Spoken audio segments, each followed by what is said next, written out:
ఈ నెల 6న సీఎంలు చంద్రబాబు, రేవంత్ భేటీ.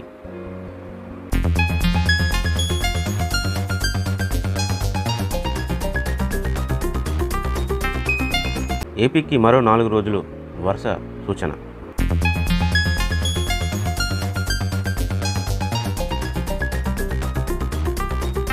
ఏపీలో నేటి నుంచి టెట్ దరఖాస్తుల స్వీకరణ.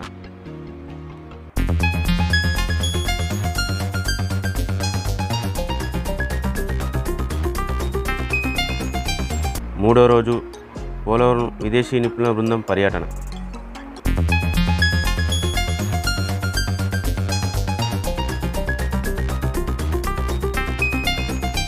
రాజధాని అమరావతిపై రేపు ప్రభుత్వం శ్వేతపత్రం విడుదల.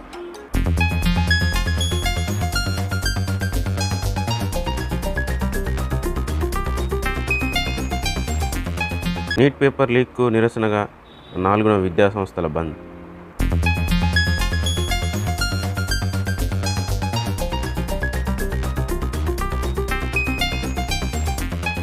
పూణేలో జీకా వైరస్ కలకలం, 6 కేసులు నమోదు.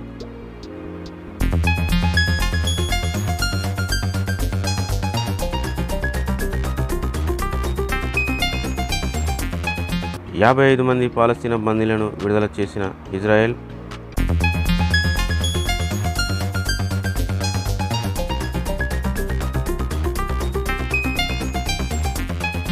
ఐసీసీ ప్రపంచ కప్ జట్టుకు భారత్ నుంచి 6 ఎంపిక.